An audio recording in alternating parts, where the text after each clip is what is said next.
जी।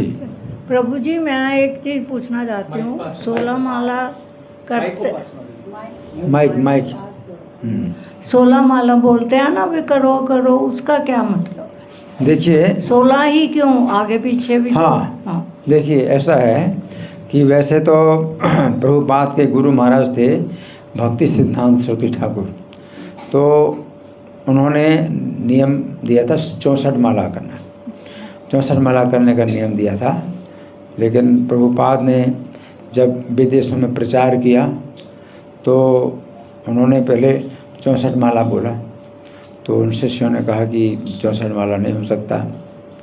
तो प्रभुपाद ने कहा ठीक है 32 माला करो, तो 32 माला भी नहीं हो सकता। तो प्रभुपाद ने कहा कि 16 माला करो, इससे कम नहीं, ठीक है ना।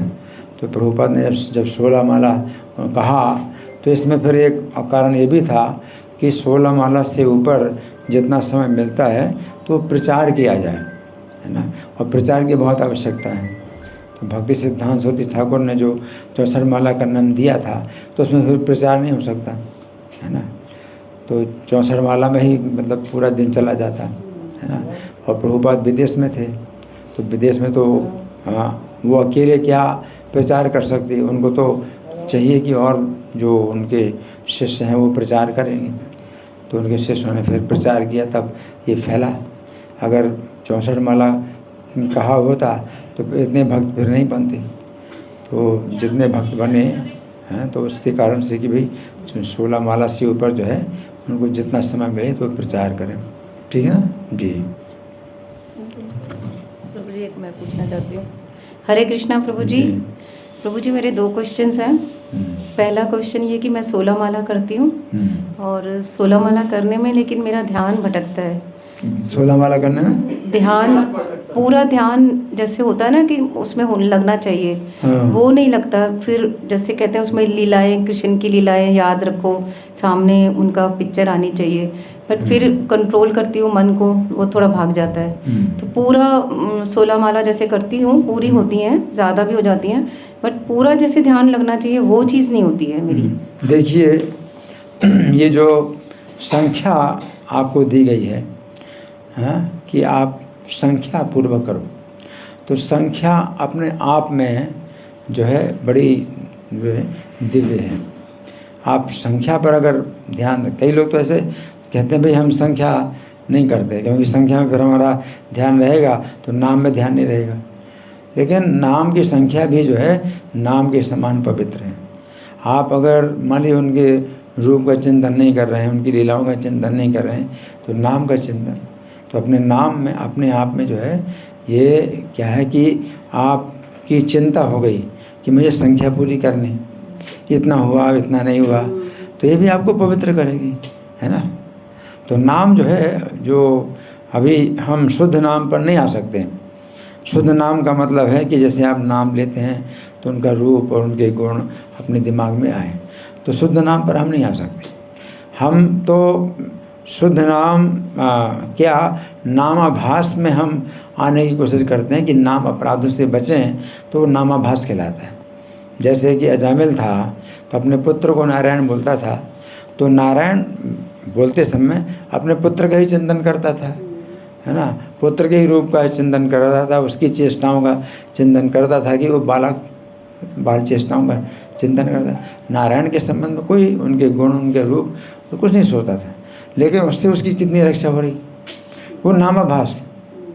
नामाभास का मतलब है कि नाम अपराधों से बच कर के आप नाम ले रहे हैं और उसमें जो है आप कुछ नहीं सोचते कि आपको क्या फ़ायदा हो रहा है क्या फ़ायदा नहीं हो रहा है। अजामिल कुछ नहीं सोच रहा था, लेकिन उससे अपराध नहीं हो रहा था।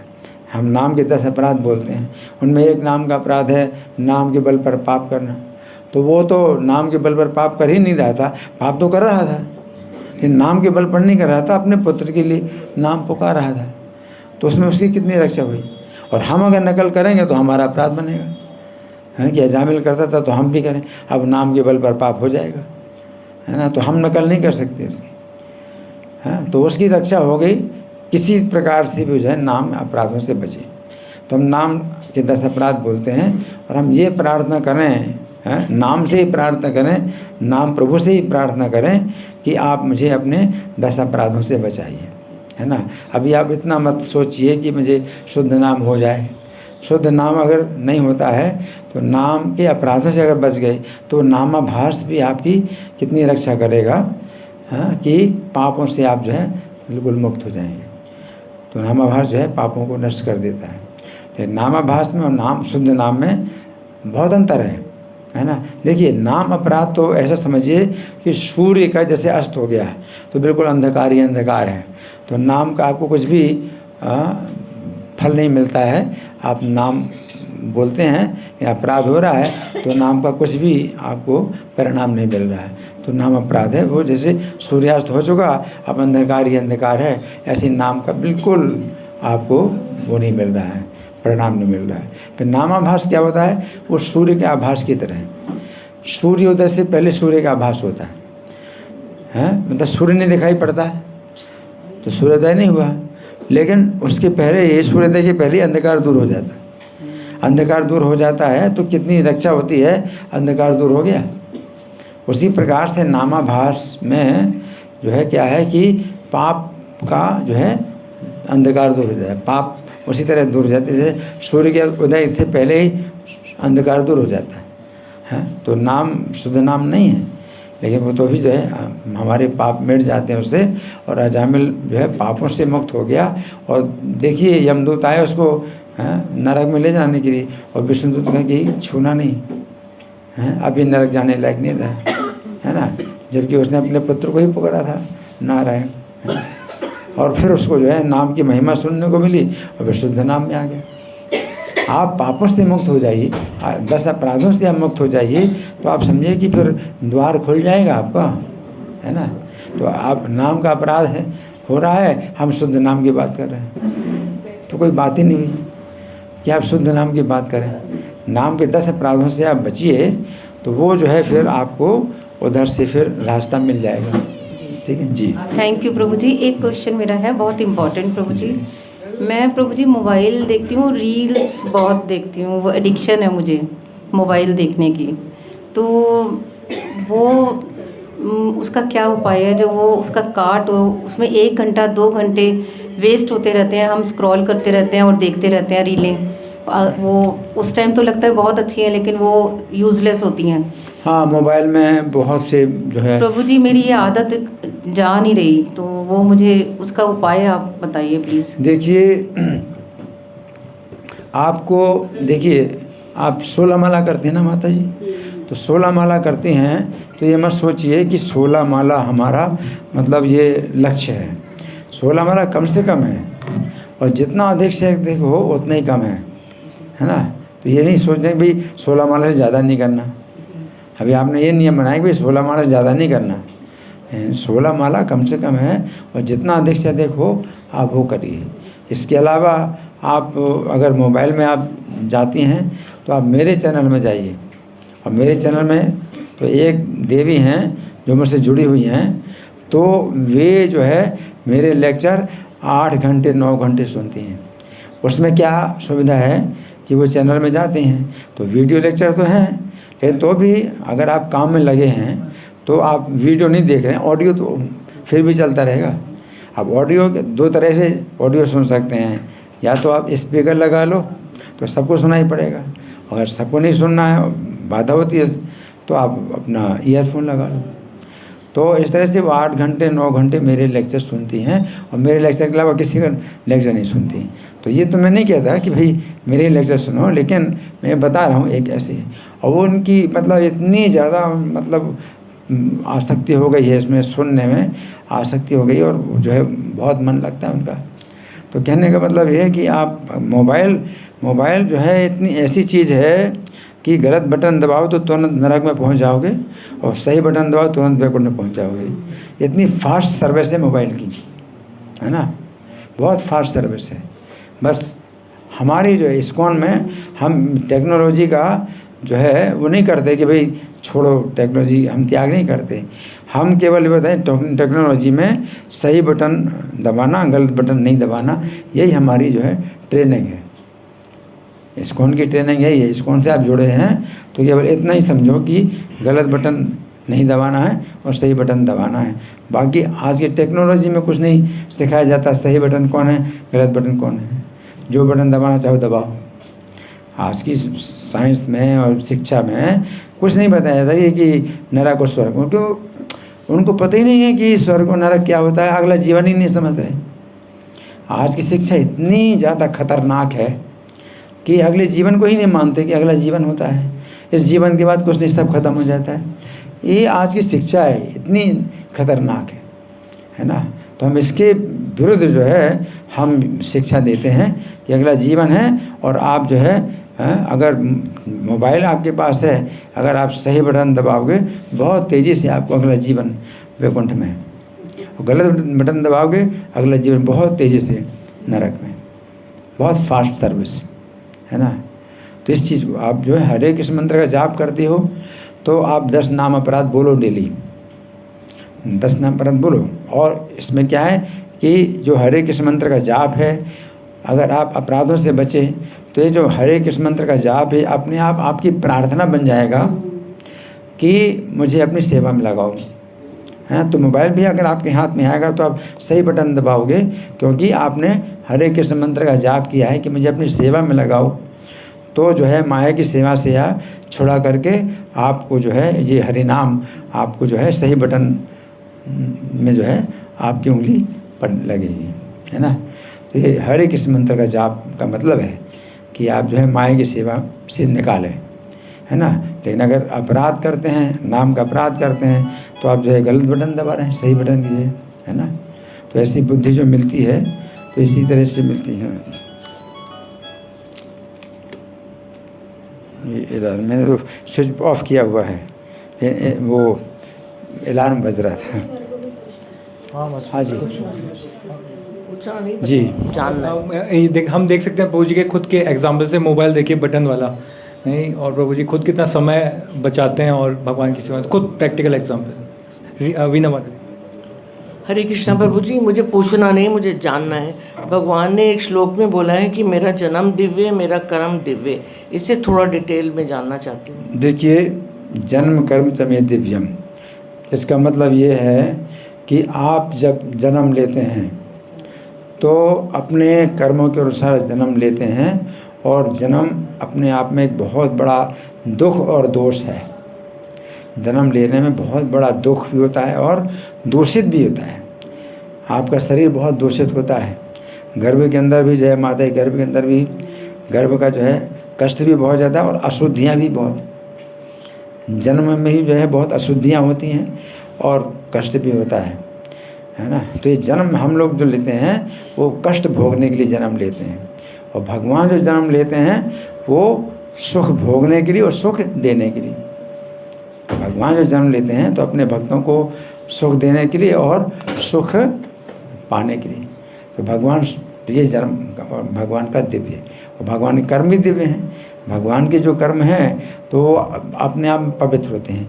भगवान कोई भी अशुद्ध कर्म भी करते हैं, अशुद्ध से अशुद्ध कर्म भी करें तो भी वो शुद्ध बन जाता है, क्योंकि भगवान परम शुद्ध हैं। और हमारे जो है कर्म हैं वो हम कितने अच्छे अच्छे कर्म करते हैं तो भी वो अशुद्ध हो जाते हैं, कि भावना शुद्ध है हमारी, और वो जो है कर्म हमारे बंधनकारी होते हैं, हमें बांधते हैं। आप अच्छे कर्म करते हैं तो भी आप उसमें बंधन में जाते हैं। आप स्वर्ग में जाओगे तो भी जो है जन्म का कष्ट भोगना पड़ेगा और मृत्यु का कष्ट भोगना पड़ेगा।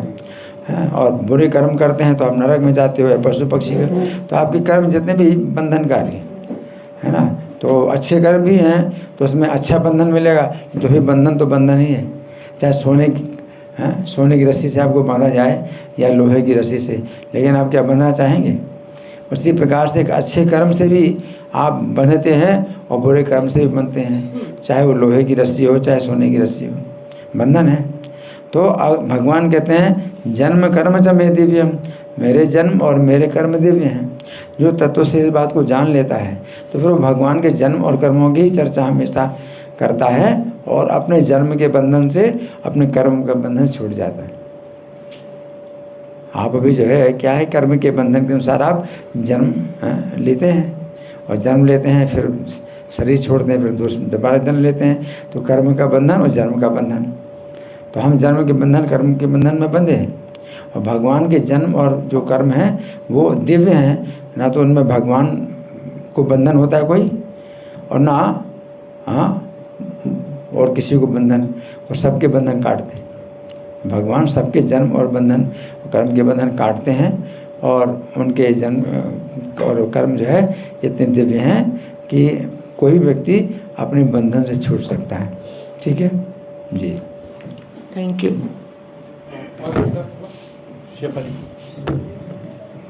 हरे कृष्णा प्रभु जी मेरा ये प्रश्न है कि हमें जप करना तो सिखाया जाता है, हम करते भी हैं, भगवान से प्रेम भी करते हैं। हमको 2 प्रश्न है मेरे एक्चुअली। ये शाश्वतम दुखालय तो ये है संसार, लेकिन ये संसार किसने रचा? देखिए, पहली बात तो ये है कि जैसे आपने कहा कि हम भगवान से प्रेम करते हैं, लेकिन ये प्रेम है क्या? हम लोग तो प्रेम जो है मतलब ऐसे ही समझते हैं कि भाई किसी में राग और द्वेष, तो रजोगुण में होता है राग और द्वेष, तो राग द्वेष की धरातल पर है हम लोग। रजोगुण के धरातल पर आप प्रेम कर ही नहीं सकते भगवान से, है ना। और भौतिक संसार में ऐसे ही होता है, हम प्रेम नाम देते हैं प्रेम का, लेकिन वो राग और द्वेष ही होता है ना। तो अपनी इंद्रिय तृप्ति के आधार पर हम जो है किसी को जो है हम राग करते हैं कि भाई हमारी इंद्रिय तृप्ति हमें प्राप्त हो रही है इनसे, तो हम राग करते हैं। और जब इंद्रिय तृप्ति में बाधा पड़ती है तो द्वेष करते हैं। तो राग द्वेष के धरातल पर, हम प्रेम के धरातल पर नहीं। जब रजोगुण से ऊपर उठे, सत्वगुण में आए, सत्वगुण में भी प्रेम नहीं है।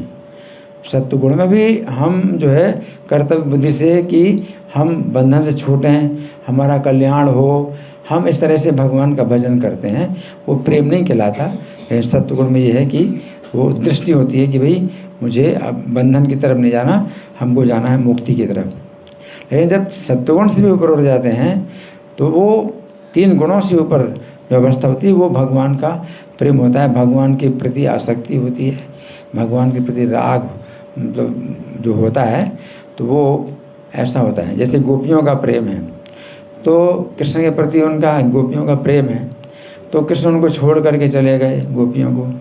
तो इस तरह से गोपियाँ जो है सोचती हैं कि कृष्ण हमें छोड़ के चले गए, उनमें बिल्कुल प्रेम नहीं है। लेकिन वे कृष्ण से जो है वो उनका प्रेम नहीं बंद होता, उनका प्रेम नहीं होता कि भाई कि अब हम क्यों प्रेम करें, आप हमसे प्रेम नहीं करते, हम आपसे क्यों प्रेम करें। प्रेम ऐसी चीज़ होती है कि अगर मैं आपसे प्रेम करता हूँ, है ना, तो आप मुझसे प्रेम नहीं करते, लेकिन वो प्रेम जो है मेरा मतलब कभी टूटता नहीं। जब प्रेम उसको बोलते हैं कि टूटने की स्थिति बन जाए तो भी नहीं टूटे, उसको प्रेम कहते हैं, है ना। कृष्णेंद्रिय प्रीति वाचा पांचा धरे प्रेम नाम। कृष्ण की इंद्रिय तृप्ति की इच्छा ये प्रेम कहलाती है। और आत्मेंद्रिय प्रीति वांछा धरे काम नाम। अपनी इंद्रियों की तृप्ति हो तो वो जो है काम कहलाता है। तो हर व्यक्ति के अंदर भी काम है, काम है, क्रोध है, ये सब चीज़ें होती हैं। और जैसे अपनी इंद्रिय तृप्ति में बाधा पड़ती है तुरंत द्वेष हो जाता है, क्रोध आता है ना। तो ये सब चल रहा है, लेकिन वो प्रेम के नाम पर चल रहा है। प्रेम विवाह बोलते हैं, लव मैरिज बोलते हैं। वो है क्या? प्रेम विवाह तो है ही नहीं। अपने इंद्रिय तृप्ति के आधार पर वो जो है एक दूसरे को पसंद करते हैं, और फिर तलाक भी होता है, फिर एकदम द्वेष होता है, फिर हत्या तक कर देते हैं एक दूसरे की। तो प्रेम तो है नहीं। अच्छा, अब आपका अगला प्रश्न क्या है? एक्चुअली आपने मेरा ये प्रश्न तो था जिसका आपने उत्तर दिया, प्रेम प्रश्न नहीं था, यही था कि हम जब करके भी हमारी शुद्धि नहीं हो पाती है विचारों की। ये आपने वही उत्तर दिया है कि राग द्वेष में हम लिप्त रहते हैं, इससे हम बच नहीं पा रहे हैं। प्रेम को मैंने इस तरह से समझा कि ईश्वर से प्रेम करते हैं, गोपियों के लेवल का था नहीं कि उनकी सृष्टि से तो प्रेम करते हैं, कम से कम जीव जंतु उनकी रचना से हमें प्रेम तो करना चाहिए ना प्रभु जी। देखिए, वो प्रेम फिर भी नहीं कहलाता, प्रेम फिर भी नहीं कहलाता। हम कोशिश यही करते हैं कि हम द्वेष ना करें, हम उनसे द्वेष ना करें, और द्वेष ना करें इसके लिए भी हमें सत्वगुण के धरातल पर आना पड़ेगा कि हम किसी से द्वेष नहीं करते हैं। और द्वेष अगर होता है तो हम अपने मन में ही जो है उसको मतलब क्या संघर्ष करते हैं कि भाई हमारे मन में कुछ दुर्भावना आ रही है इनके प्रति, उनके प्रति, तो क्यों आ रही है, तो मैं जो है उसको संघर्ष करता हूँ। तो वो कहलाता है सत्वगुण का धरातल, कि हम जो है किसी के प्रति द्वेष ना हो। नहीं तो राग द्वेष ये रजोगुण में होता ही है। तो हम सवेरे की साधना अगर आप करते हैं, सवेरे साधना आप गृहस्थ के लिए बड़ा कठिन होता है। देखिए साधु का जीवन अलग है ना। देखिए सवेरे की साधना का जो है कुछ आपका जो है होना चाहिए, शक्ति लगाओ। सवेरे की साधना में आपको शक्ति लगानी चाहिए। और हरे कृष्ण मंत्र का जाप करते हैं तो आप जो है ये इस तरह की प्रार्थना करो कि मैं जो है सवेरे की साधना कर पाऊँ। तो कितनी कर सकते हो वो अलग बात है, लेकिन 1%, 5%, 10% परसेंटेज बढ़ाइए। सवेरे की साधना का परसेंटेज बढ़ाइए। क्योंकि आपको दिन भर अगर रेस्ट नहीं मिलता तो सवेरे रेस्ट करना ही पड़ेगा। लेकिन आप जितनी कोशिश करोगे, तो अभी क्या है कि माया की सेवा में आपको इतना मतलब बंधन है कि आप माया की सेवा में बंधे, है ना। और आप कुछ कर रहे हैं, अगर मान लो भजन, तो 5% आप भगवान की सेवा कर रहे हैं, 95% माया की सेवा कर रहे हैं। तो अब आप जो है अपना परसेंटेज बढ़ाइए, यानी कि 100% एकदम भगवान की सेवा में आप आ जाएंगे। परसेंटेज थोड़ा बढ़ाइए, तो 5%, 6% बढ़ाइए भगवान की सेवा में, तो माया की सेवा आप कितनी हो जाएगी? 94%। फिर 1% और बढ़ाओ भगवान की सेवा, तो 6%, 7% आपने किया, तो माया की सेवा कितनी हो गई? 93%। तो परसेंटेज आप बढ़ाइए। और हरे कृष्ण मंत्र का जाप ही है कि मुझे अपनी सेवा में लगाइए। तो सेवा में आप 100% सेवा में नहीं लग सकते, कि माया की बंधन बड़े जटिल हैं। तो आप माया के बंधन छूट नहीं सकते, माया की सेवा से छूट नहीं सकते हैं कि आप 100% भगवान की सेवा करें और माया की सेवा 0% हो जाए। लेकिन परसेंटेज बढ़ाइए। जब हरे कृष्ण मंत्र का जाप करते हैं तो आपकी प्रार्थना है मुझे अपनी सेवा में लगाइए। तो सेवा में लगाइए का मतलब है परसेंटेज बढ़े। तो परसेंटेज बढ़ता रहे। अगर आप जो है चाहेंगे कि परसेंटेज बढ़े, तो 1% बढ़ गया भगवान की सेवा में, तो माया की सेवा में 1% घट गया। तो इस तरह से आपको सवेरे की साधना में आपको शक्ति लगानी चाहिए। तो आप भी थोड़ा सा हेर पा रहे हैं, है ना, तो माया की सेवा कहती, माया की सेवा में आप थोड़ा सा मतलब छोटे भगवान की सेवा में थोड़ा सा आप हिले, है ना। तो फिर परसेंट तो थोड़ा और बढ़ा, तो फिर थोड़ा उठ के बैठ गए, भगवान की सेवा में बैठ गए, तो माया की सेवा में परसेंटेज घट गया। इस तरह से आप खड़े होइए भगवान की सेवा में, तो माया की सेवा का परसेंटेज और कम हो गया। इस तरह से आप जो है धीरे धीरे, जैसे बच्चा पहले हिलता डुलता है, फिर कभी करवट बदलता है, फिर धीरे धीरे बैठने लगता है, फिर धीरे धीरे खड़ा होता है, फिर गिर जाता है। तो इस तरह से परसेंटेज जो है आपको भगवान की सेवा में बढ़ाना चाहिए। और ये आपकी ये जो है प्रार्थना होनी चाहिए भगवान के नाम से जी। और प्रभु जी, एक जो सबसे बड़ी समस्या मुझे लगती है हम लोगों के मन की, हम लोग जन्म से ही संबंधों से घिर जाते हैं। हम लोगों का मोह बहुत है संसार में अपने संबंधों से, तो उनके साथ होना, उनसे एक्सपेक्टेशन का पूरा ना होना और उनसे बिछड़ना, ये सब दुख का। और प्रभु जी एक और बात, हमारा माइंड हमेशा पास्ट या फ्यूचर मेमोरीज में ही रहता है। देखिए ये बंधन, वही मैं बता रहा हूँ, ये माया के बंधन बड़े जटिल हैं, छूटना बहुत मुश्किल है। लेकिन मैं कह रहा हूँ कि परसेंटेज बढ़ाइए, आप परसेंटेज बढ़ाइए और धीरे धीरे फिर भगवान से आप जो है मतलब प्रार्थना करोगे तो बुद्धि ऐसी मिलेगी कि आप उनको कुछ बहाना बना करके आप जो है उसकी जो है संगति से आप थोड़ा दूर हो जाइए। अब आप कहीं मुझे जप करना है तो आप बुरा मानेंगे आप लोग, कि हमसे बात नहीं करना चाहते और जप करना चाहते, तो आप मत बताओ कि आपको जप करना है। आप ऐसी बातें मत बताओ जिससे उनको बुरा लगेगा, है ना। कुछ बता दो तबीयत ठीक नहीं है, कुछ और कुछ कारण बता दो जिसमें कि वो संतुष्ट हो जाए कि चलो ठीक है, हाँ जा रहे हैं, तो वो थोड़ा सा छुट्टी आपको मिल जाएगी उनसे। तो भगवान से वही बुद्धि मांगोगे तो इस तरह की बुद्धि देंगे। हाँ, आप कई लोग चाय के लिए मना नहीं कर सकते हो, सब लोग चाय देते हैं, चाय पियो चाय पियो, और हमारे जो है सिद्धांत के अनुसार चाय मना है। तो आपको फिर जो है बुद्धि भी लगानी पड़ेगी। आप ये मत कभी भी हरे कृष्णा वाले चाय मना करते इसलिए हम चाय नहीं पीते, तो वो कहेंगे कि हरे कृष्णा वाले कौन होते हैं कि हमारी बात ना मान के तुम हरे कृष्णा वालों की बात मानते हो। तो फिर आप ये मत भूलो कि हरे कृष्णा वाले, फिर आप कुछ डॉक्टर का जो बता दो, डॉक्टर ने मना किया, कुछ और ऐसे कारण बता दो, तो फिर वो बोल नहीं पाएंगे भाई करो ऐसा। चाहे मुझे नुकसान करती है, कुछ ये हो जाओ, पेट में हो जाता है, ये हो जाता है, कुछ ऐसे कारण बता दो जो तो ये सब जो है मतलब बातें होती हैं कि हमें मतलब बुद्धि लगानी पड़ती है, बहाने करने पड़ते हैं। ठीक है ना माता जी? जी जी समझ गई। हरे कृष्ण। प्रभु जी, एक मेरा क्वेश्चन था। जी जैसे जो जीव है, एक तो साधारण व्यक्ति है जो मतलब मनुष्य, साधारण मनुष्य जो साधारण काम अपने करता है और उसके बाद उसकी मृत्यु हो जाती है, और एक है कि जो पापी है बिल्कुल, उसकी मृत्यु हो जाती है, और एक है भक्त, अगर उसकी मृत्यु। तो ये आत्मा का जो प्रवास है, यानी आत्मा कैसे कितने दिन यहाँ कहते हैं कि वायुमंडल में रहता है, फिर उसके बाद उसे अगला शरीर मिलता है। देखिए तीनों में क्या हुआ है? देखिए, सामान्य रूप में प्रत्येक जीव जब शरीर छोड़ता है तो उसको यम के जो दूत हैं वो आते हैं लेने के लिए, और इतनी भारी भीड़ लगी हुई है दक्षिण दिशा में। दक्षिण दिशा में सब जाते हैं, चाहे पशु छोड़े शरीर, चाहे पक्षी शरीर छोड़े, चाहे मनुष्य छोड़े शरीर, दक्षिण दिशा में ले जाया जाता है उनको, और वो यमलोक में जाते हैं।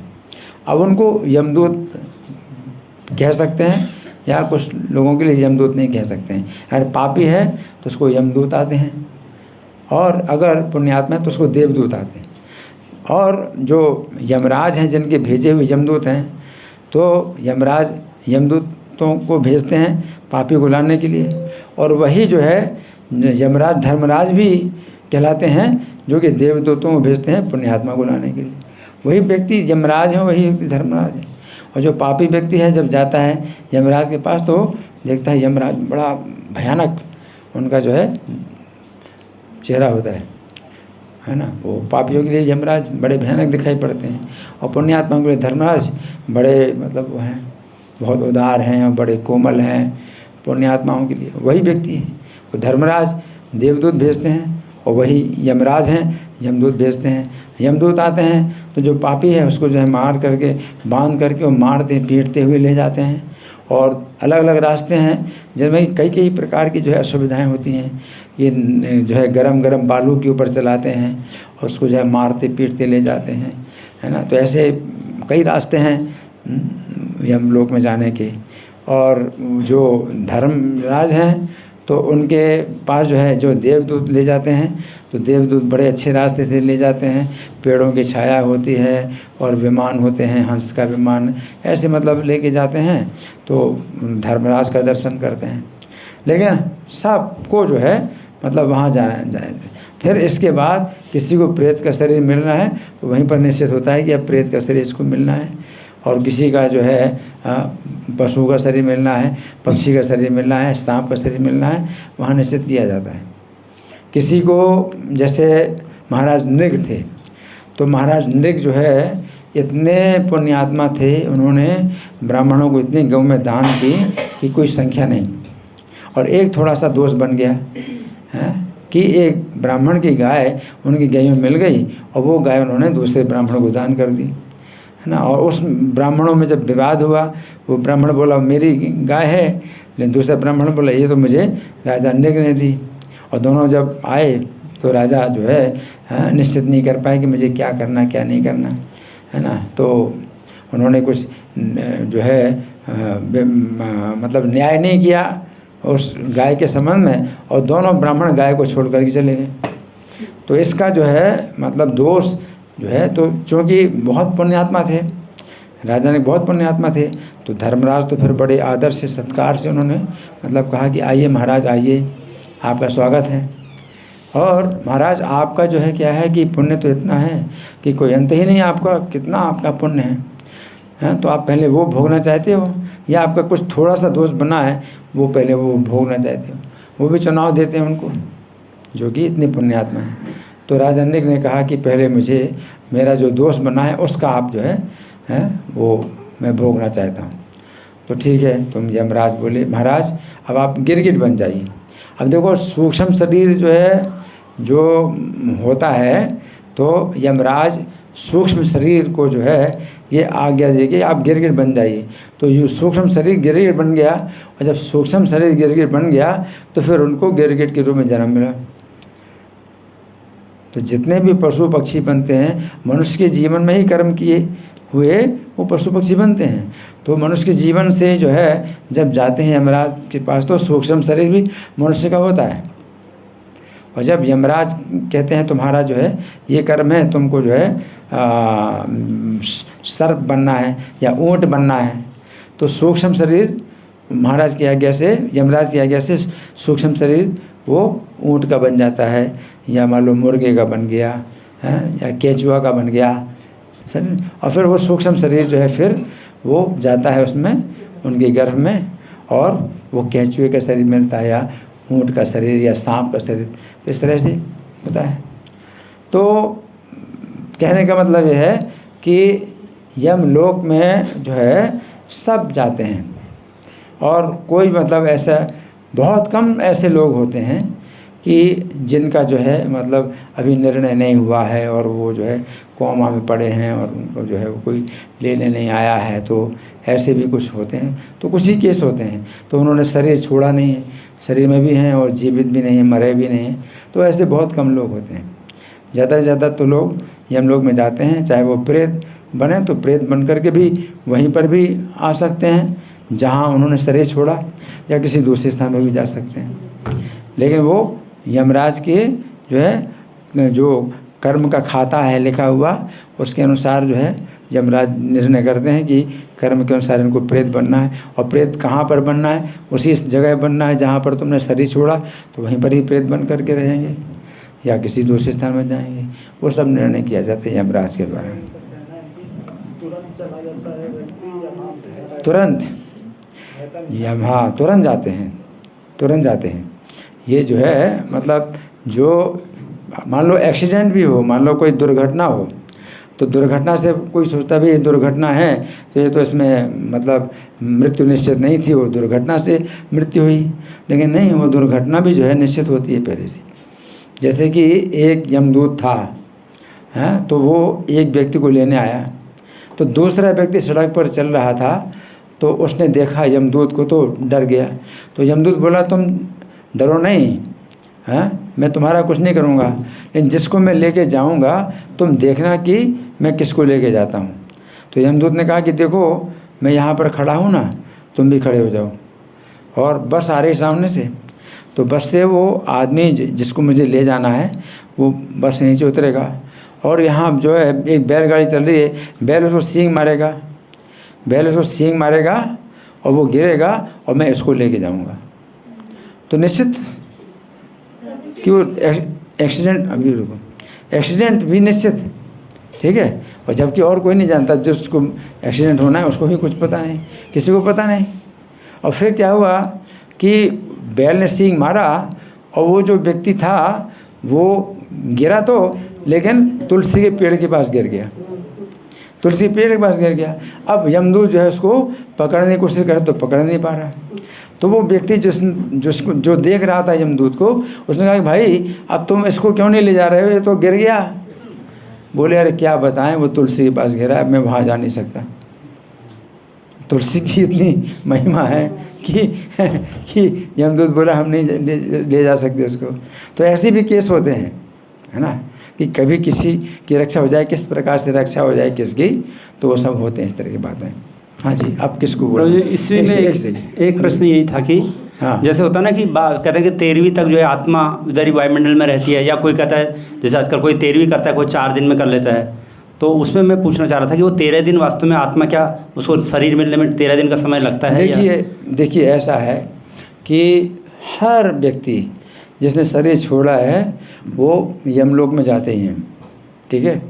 और भागवतम में लिखा हुआ है कि यमलोक का रास्ता जो पापियों के लिए है वो 99,000 योजन का है। 99,000 योजन को अगर मान लो मोटा 1 लाख योजन मान लो, तो 1 लाख योजन में 12 से गुणा करें तो किलोमीटर बनेगा। तो कितना किलोमीटर हुआ? 12 लाख किलोमीटर। 12 लाख किलोमीटर, हाँ, उनको जो है चलना पड़ता है, चलाते हैं यमदूत उसको।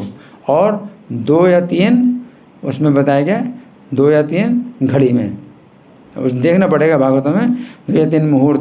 अगर मुहूर्त है तो 48 मिनट का एक मुहूर्त है, तो 2 मुहूर्त मानो कितना 96 मिनट में, 96 मिनट में 12 लाख किलोमीटर की दूरी पहुंच जाता है वो, है ना। और फिर अगर उन्होंने मतलब उसको कहा कि तुम्हें प्रेत बनना होगा, तुम्हारे ऐसे कर्म प्रेत बनना, तो प्रेत बन करके वहीं पर अगर आ जाए तो वो यमराज के जो है आदेश के अनुसार और निश्चित जो किया है उसके अनुसार वो जो है उधर आता है ना। और जो हम क्रियाकर्म करते हैं उनसे उनकी रक्षा भी होती है। जब प्रेत योनि में अगर कोई है तो क्रियाकर्म करने से उनकी रक्षा होती है, श्राद्ध करने से उनकी काफ़ी रक्षा होती है, तो ये सब है। लेकिन अगर भगवान की भक्ति आप करते हैं तो ऐसे जो है हमारे मतलब कई पीढ़ियाँ, और जितनी भक्तियाँ हम जितनी करें, नहीं तो अतीसा सप्त 7 जो ऊपर की पीढ़ियाँ हैं उनकी रक्षा हो जाती है ना, अगर वो प्रेत योनियों में है तो, है ना। तो ये जो है मतलब अपनी भक्ति का है। तो इसलिए हम क्रियाकर्म जो करते हैं वो अपनी जगह पर मतलब है, उसका महत्व है। लेकिन अब विदेशों में कहाँ कुछ नहीं होता इस तरह क्रियाकर्म, लेकिन तो भी भजन करते हैं आप, है ना। तो उस मृत व्यक्ति के जो है चित्र के सामने आप भजन करते हैं, आप माला जप करते हैं, तो उसकी रक्षा होती है। आप उसकी इस तरह से गति आप उसकी गति सुधार सकते हैं। प्रभु जी, जो लोग जन्म के साथ ही मर जाते हैं, बच्चे या फिर एक बचपन में मर जाते हैं, माता जी किसी ने एक भी प्रश्न नहीं पूछ पाया, तो ये जिसने प्रश्न नहीं पूछा हाथ उठाइए प्लीज़ प्लीज़।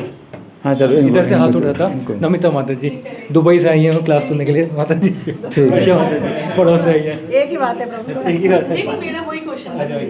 चलो अच्छा ठीक। वो हाँ जी। अरे अच्छा, आपको हरे कृष्णा प्रभु जी। प्रभु जी, गौदान करना जरूरी होता है क्या? बोलते हैं गौदान कराने से बैतरणी नदी जो पार करते हैं वो पूंछ पकड़ के पार करवा देते हैं। देखिए, गोदान से पुण्य तो होता है, ठीक है, लेकिन कलयुग में क्या है कि अभी तो बहुत गौओं की बड़ी दुर्दशा हो रही है ना।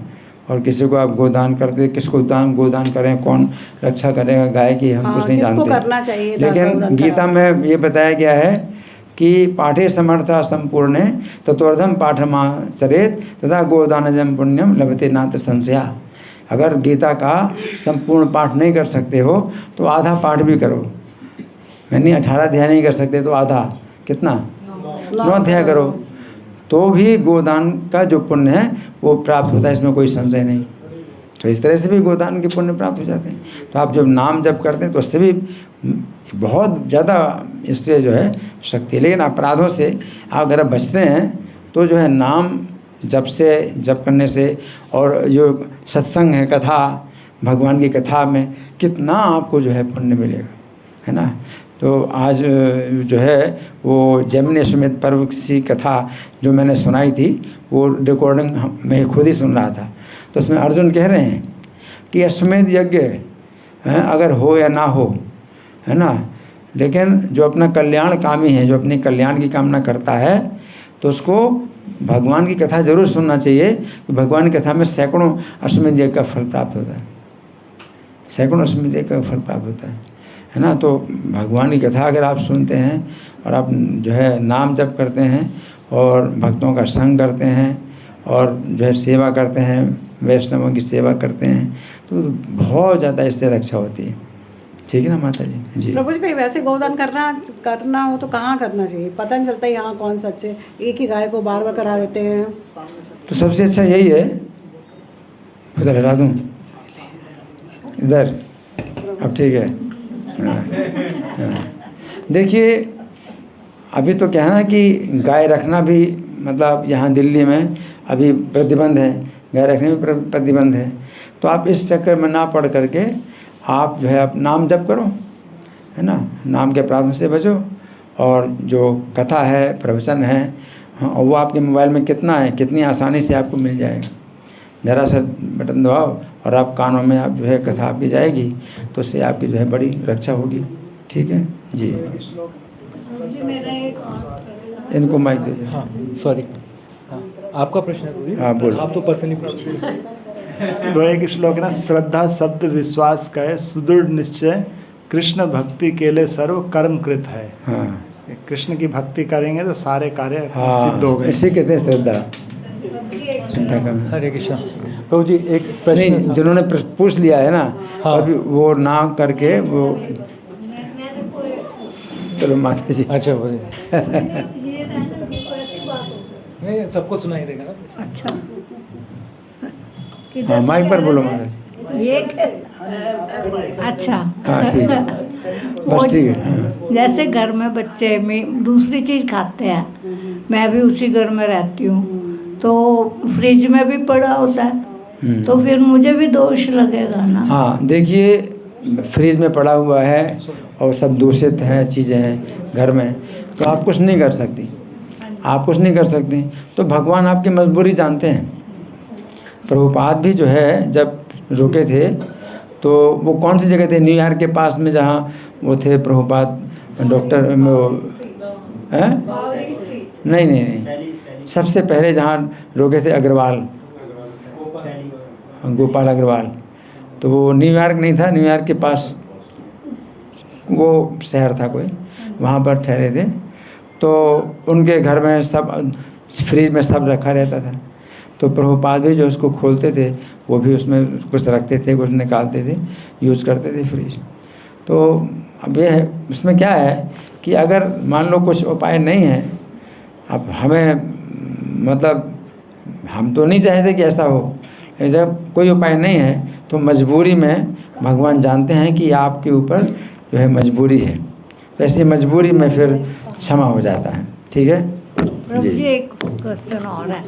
मैं ये ना मंदिर में ना मैं इनको घी देती थी, ये बना मंदिर के। में, हाँ, हाँ। इनको बच्चे खाते हैं, चलो मैं तो यही भी कृष्ण जी के बाल गोपाल हैं खा रहे हैं इसलिए देती थी।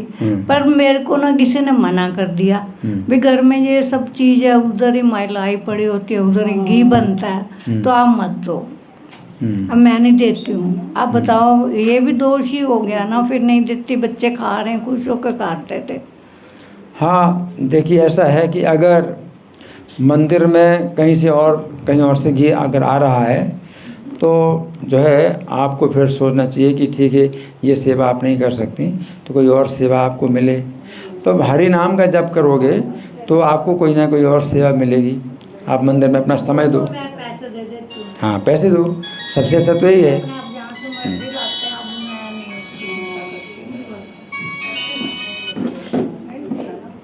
ठीक है, मेरे का तो नहीं पता था, मैं देती हूँ। सबसे अच्छा है आप पैसे दो, तो पैसे से जो है मतलब क्या होता है कि जो भी आवश्यकताएं होंगी वो पूरी हो जाएंगी। सबसे अच्छा तो ही, तो ठीक है आप पैसे दो। देने में बड़ी तसल्ली होती थी, हाँ लेकिन वो चीज़ है अब घर से बना तो इस तरह से क्या है कि, लेकिन उसके लिए आपको समय का इंतजार करना पड़ेगा कि कब ऐसा समय होगा कि आप कुछ करो, और नहीं तो घर में नहीं कर सकती। अगर मंदिर पास में है तो यहाँ आकर के कुछ सेवा करो, अपने हाथ से मंदिर की सफाई करो, झाड़ू पोछा करो, कुछ हैं, कुछ बना सको हैं। हाँ तो प्रवचन सुनो, ठीक है, सबसे बड़ी चीज़ है आप प्रवचन सुनो, अपने घर में भी प्रवचन सुनो, है ना? ठीक है। हाँ जी प्रभु जी थैंक यू सो मच प्रभु जी। प्रभु जी ये कई वैष्णवों के मुख से सुना है, और जो दूसरी संप्रदाय के वैष्णव हैं, महान आचार्य, उनके मुख से भी सुना है कि कलयुग में सन 2027 से 2032 तक समय ऐसा आएगा कि आधी से ज़्यादा जनसंख्या पूरे संसार की ख़त्म हो जाएगी। और यहाँ तक वैष्णव ने बोला है कि ये सूरदास के पदों में भी है कि कलयुग में ये जो पीरियड है, और इवन इस्कॉन के भी जो बहुत सीनियर वैष्णव हैं उन्होंने भी ये बोला है 2027 से 2032 तक का समय जो है, कोरोना वायरस तो कुछ भी नहीं था उसके आगे, और उसमें आबादी 30-40% बचेगी, और वही लोग बचेंगे जो धर्म के रास्ते पे चलते हैं और जो गुरु को शरणागत हैं। और फिर वो गोल्डन पीरियड जो 10,000 साल है, जो चैतन्य महाप्रभु का, वो आरंभ होगा और दुनिया में हरे कृष्णा का प्रचार होगा। तो इस विषय में प्रभु जी वगैरह आप कुछ देखिए, ऐसी बहुत सी भविष्यवाणियाँ हुई हैं, पहले भी हुई हैं। अब मैं बता रहा हूँ कि मैं सन 76 में जब था तो इंजीनियरिंग कॉलेज में पढ़ता था, इलाहाबाद है, इंजीनियरिंग कॉलेज में पढ़ता था। तो अमेरिका में एक बच्ची थी जीन डिक्सन। तो जीन डिक्सन जो है वो एक फ्लास्क को जो है देखती थी और देख करके उसमें बता देती, कुछ ऐसी घटनाएं बताई कि ये घटना होगी, यहाँ पर ये घटना होगी, और बिल्कुल सच निकलती थी। और उसने गांधी जी को भी जो है, जिस समय मतलब उनको शूट किया गया था, गांधी जी को गोली लगी थी, तो वो तो अमेरिका में थी और वो रो पड़ी, ये गांधी जी को तो गोली लग गई। और उसी समय पता चला कि भाई गांधी जी को गोली लग गई। वो फ्लैश में देख करके सब बता दी थी। तो उसने भी, अब ये सब बातें जो है जो बताती है वो बिल्कुल वर्तमान में बिल्कुल सही निकल रही हैं। और उसी ने जो है फिर भविष्यवाणी ये भी की, सन 80 में तीसरा विश्व युद्ध होगा और विश्व की जनसंख्या 1/4 रह जाएगी। वो कुछ नहीं हुआ। अब सन 80 तो बीत गया, सन 80 में ऐसा कुछ भी नहीं हुआ। तो भविष्य में तो बहुत सी मतलब ऐसी बातें होती हैं, लेकिन फिर कुछ पता चला। और दूसरी बात और भी है, अगर कुछ ऐसा होने वाला भी है तो भी नहीं होगा, क्योंकि विश्व की रक्षा करने वाले भगवान नर नारायण तपस्या कर रहे हैं। इसलिए बहुत सी भविष्यवाणियाँ ऐसी होती हैं कि भाई ये हो जाएगा, वो हो जाएगा। ब्रह्मा कुमारी वाले तो कितनी भविष्यवाणियाँ करते रहते हैं, कितनी भविष्यवाणियाँ करते रहते हैं और कुछ नहीं हो रहा है ना। तो अभी हम इस संबंध में कुछ भी नहीं कह सकते। और जो है ये हरे कृष्ण आंदोलन है, तो इसमें क्या है ना कि रक्षा करने की शक्ति है, तो रक्षा होगी, है ना। और बाकी ये कलयुग है, तो ऐसा भी नहीं हो सकता कि कलयुग का प्रभाव जो है मतलब मिटे, क्योंकि कलयुग भी जो है बढ़ेगा, कलयुग बढ़ता रहेगा, है ना। साथ साथ ये हरे कृष्ण का जो प्रचार है वो भी बढ़ता रहेगा। तो इसमें क्या है, दोनों की बढ़ोतरी है ना। इसलिए जो लोग उस उधर जाते हैं, नरक में जाना चाहते हैं, तो उनको भी जो है खूब मौका मिलेगा नरक में जाने का। कलयुग जो है उनको मौका देगा नरक में जाने का। और जो रक्षा करना चाहते हैं तो उनको भी रक्षा करने का। तो सबके हृदय में भगवान बैठे हैं और भगवान देखते हैं कि आप अपने को धोखा देना चाहते हो या अपने को सही रास्ते ले जाना चाहते हो। तो आप अपने को धोखा देना चाहते हो तो धोखेबाज से मिला देंगे, और जो है अगर आप सही रास्ते में चलना चाहते तो किसी साधु से मिला देंगे। तो भगवान तो सबके हृदय में है। तो ऐसा नहीं होने वाला है कि भाई कलयुग का जो है किसी प्रकार प्रभाव कम हो। तो कलयुग का प्रभाव था। परीक्षित महाराज की भी योजना थी कि कलयुग का प्रभाव ना बढ़े, लेकिन परीक्षित महाराज को भी शरीर छोड़ना पड़ा। वो भी समझ गए कि कलयुग का जो है समय चल रहा है, तो कलयुग है वो नहीं करेगा, है ना। जो हमने लिखी महोबा में कृष्णावतार पुस्तक, तो उसमें भी कलयुग ने 12 साल तक तपस्या की जगन्नाथपुरी में, क्योंकि उसकी स्थापना ही नहीं हो पा रही थी, क्योंकि 60,000 राजा थे पृथ्वी में जो कि धार्मिक थे, और उनके धार्मिकता के कारण कलयुग को स्थापना नहीं हो पा रही थी। तो उसने 12 साल तक तपस्या की कलयुग ने, और जगन्नाथपुरी में, और भगवान कृष्ण राधा रानी के साथ उसके हृदय में प्रकट हुए। और उन्होंने कहा कि ठीक है, हम जो है प्रकट होंगे और तुम्हारी स्थापना होगी। तो उस समय महोबा में कृष्ण अवतार जो भगवान उदय सिंह का अवतार हुआ आह्लाद का, तो कलयुग की स्थापना के लिए आए भगवान। चैतन्य महाप्रभु से 329 साल पहले ये अवतार हुआ महोबा में 1157 में। 1486 में चैतन्य महाप्रभु अवतार हुआ, तो 329 साल पहले 1157 में उदय सिंह का अवतार हुआ कलयुग की स्थापना के लिए, है ना। और उनमें सब जो युद्ध करा के फिर जो है मुसलमानों का जो शासन हुआ, तो कलयुग की स्थापना। तो भगवान जो है कलयुग की भी स्थापना, कलयुग की भी रक्षा करते हैं। अधार्मिक राजाओं का जो है शासन होगा, तो कलयुग में अधार्मिक राजाओं का शासन अभी भी चल ही रहा है। मोदी जी भी नहीं कर पाते कुछ, हैं, वो नहीं उतना कर पाते कि भाई कीर्तन जो है मतलब सब घरों में कीर्तन हो या पब्लिक में कीर्तन हो, मोदी जी भी नहीं करा पाए, है ना। तो क्योंकि शासन अधार्मिक होना चाहिए, कलयुग की मांग है, और भगवान ने उस कलयुग की मांग को भी पूरा किया। चैतन्य महाप्रभु ने भी जो है पब्लिक में तो ये हरि नाम कीर्तन कराया चैतन्य महाप्रभु ने, लेकिन जो शासन था मुसलमानों का उसमें कोई बाधा नहीं डाली। तो शासन अधार्मिक होना ही चाहिए, और पब्लिक में हम जो हरि नाम कीर्तन करते हैं। तो इस प्रकार से कलयुग की भी रक्षा होती है, और जो है जो कलयुग से रक्षा चाहते हैं तो कलयुग की रक्षा, तो कलयुग से उनकी भी रक्षा होती है। तो दोनों बातें जो है साथ साथ चलती हैं जी। लास्ट क्वेश्चन ले लें प्रोजेक्ट, लास्ट क्वेश्चन, आखिरी क्वेश्चन। हाँ जी।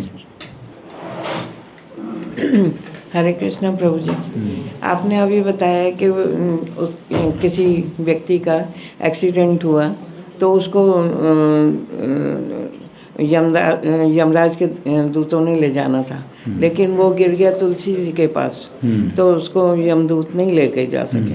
तो इससे हम हर समय अपने हाथ में, अपने पास, अपने किसी तरह भी तुलसी पत्र ही रखें, तो हमें भी फिर नहीं ले जाएंगे। वो रक्षा होगी, ये रक्षा होगी, लेकिन साथ साथ ये मत समझिए आप नरक में तो नहीं जाएंगे। हलो, नरक में नहीं गए, है ना, और यमदूत नहीं आएंगे, लेकिन फिर भी जो आएंगे, वो जो देवदूत आएंगे, तो वो आपको अगर मान लो स्वर्ग में भी ले जाएं, तो स्वर्ग में भी कई प्रकार के कष्ट मिलते हैं, सुविधाएं मिलती हैं, है ना। तो ये मत समझिए कि आपके जो दूषित कर्म हैं उनका फल नहीं मिलेगा।